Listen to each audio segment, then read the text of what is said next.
of the Mike Homan team, our local real estate expert we brought in for the day. Thanks for joining us, Mike. Hey, thanks for having me. Absolutely. We talked this week, I guess this week and last, both about is now the right time to sell. It's definitely a seller's market. A lot of stuff going on there. We can talk quite a bit about some of the different scenarios we've come across, but we've had a lot of questions that have come in.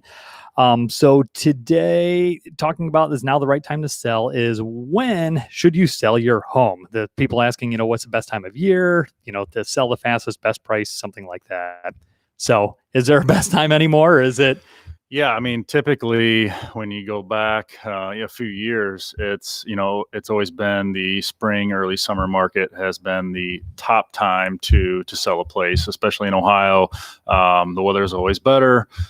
Kids are out of school and so forth. It tends to be when everybody wants to do something before kids go back to school, get everybody situated, all that stuff, whether they're looking to relocate to a different school district or they just don't want to have that, potential hassle of moving when when you're trying to get back into school.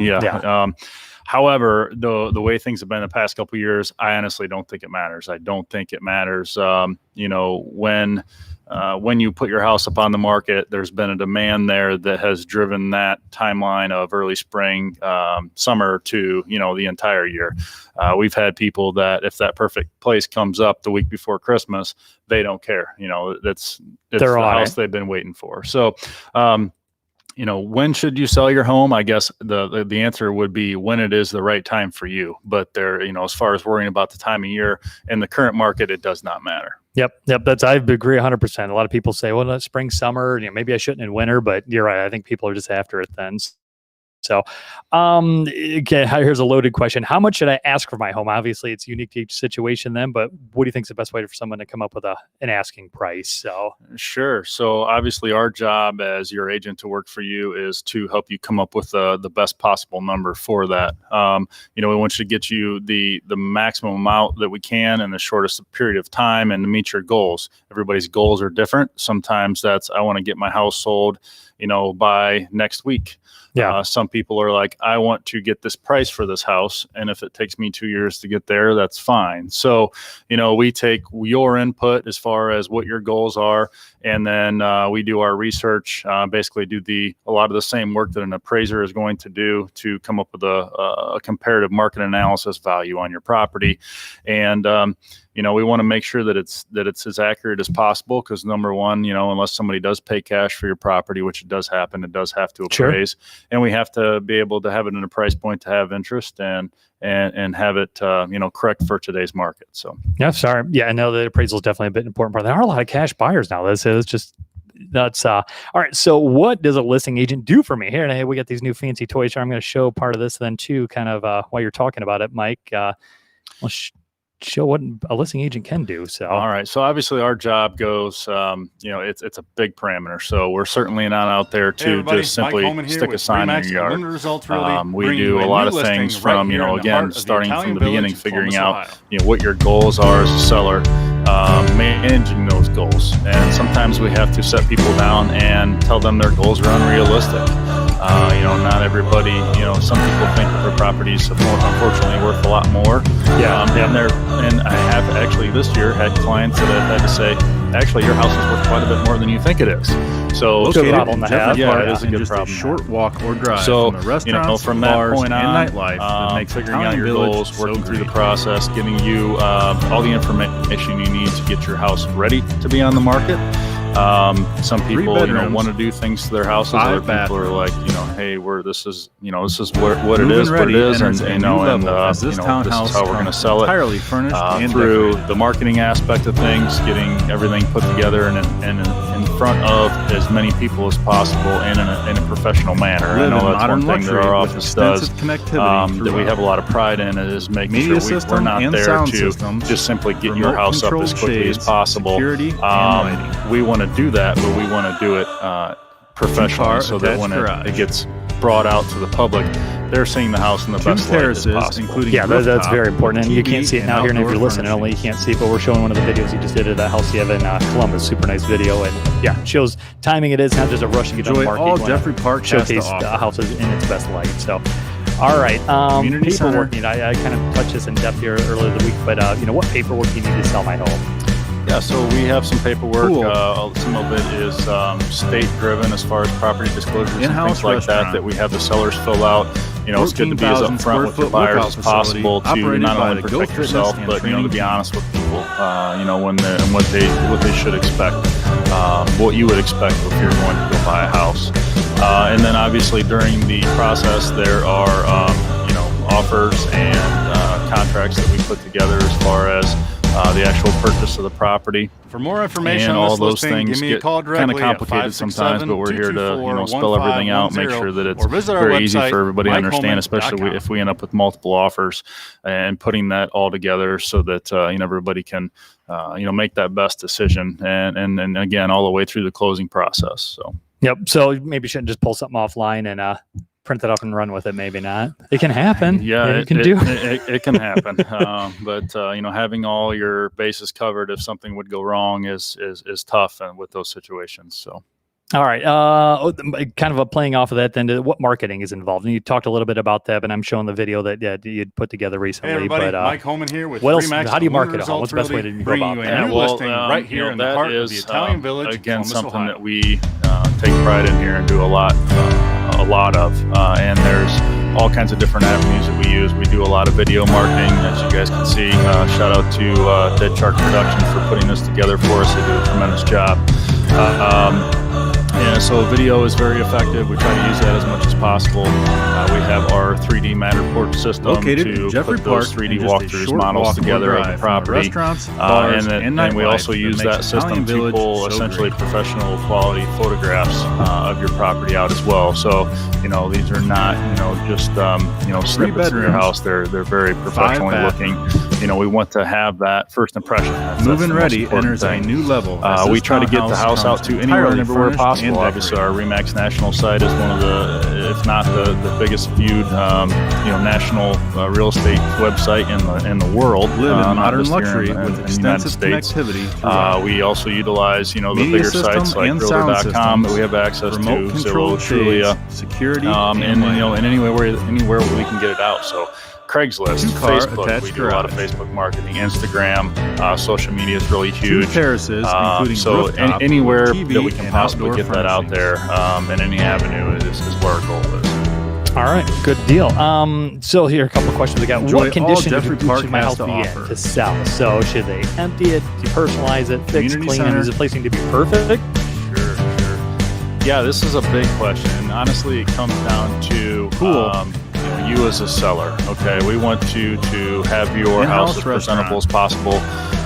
Sure, there may be some 14,000 things square that need to foot be workout fixed. Maybe facility you're not in operated by the a Go position Fitness to be able and to do training that. team. However, cleanliness goes a long way. Yeah, it does. So even if there's blemishes in the house that, you know, we're selling the house as it is, and not every house is perfect by any means, but, you know, having a clean home makes a significant difference. It doesn't have to be empty. Depersonalization is kind of up to your. For more information on this listing, how- give me a call however directly you want at to do that. Some people don't want to have personal pictures and things stuff like that. Then or when visit we our do website, pictures, and when people walk through your house, that's completely your choice. If you want to take those down, you can. If not, you don't have to. But you know, obviously the curb appeal, if you can do anything outside as well, you know, especially when the weather's nice, and do some landscaping, you know, some of those things, buying mulch and stuff like that's not expensive and makes a big difference. So. All right. When should I not sell my house? We talked about this. Is there a bad time to sell your home?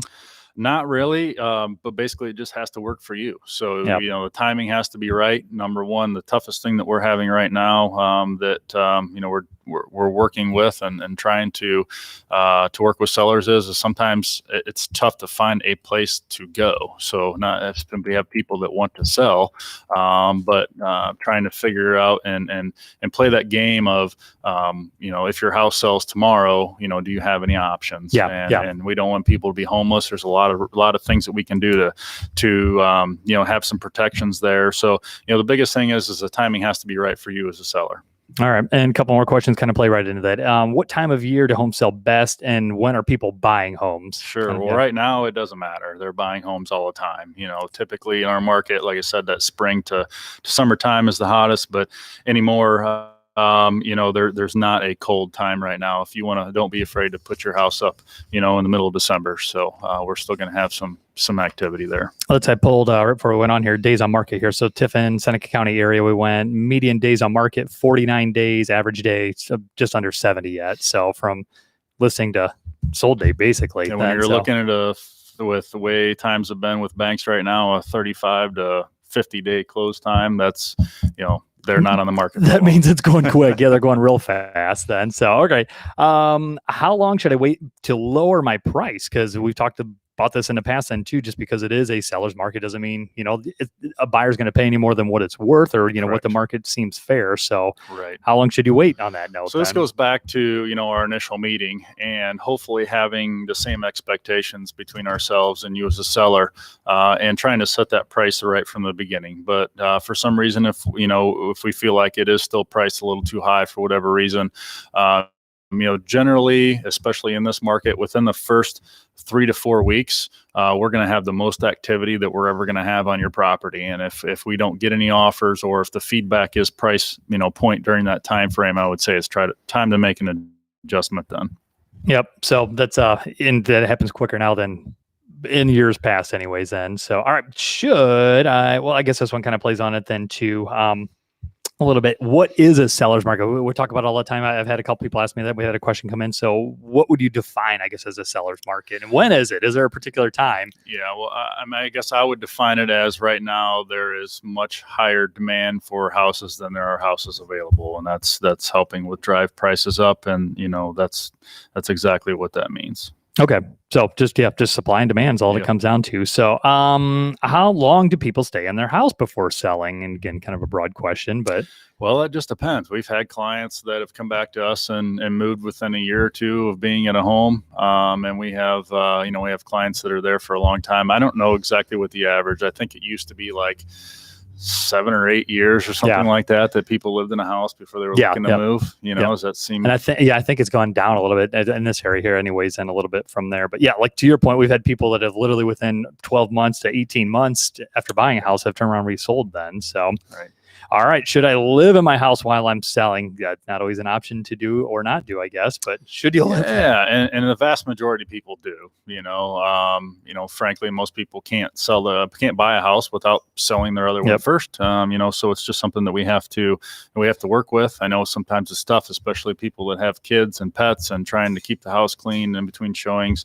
But yeah, it's definitely an option. We work through it. We try to, coordinate everybody's schedules, give you guys plenty of notice. So that way, showings aren't, happening, 5 minutes, they're not calling, and saying, hey, I want to be in the house 5 minutes. We'll make sure that we get all that set up for you so that you guys can be prepared. So yeah, that's what we say is a difference between just living in your home and selling your home. So you got to be prepared for that then. So can I sell my home without an open house?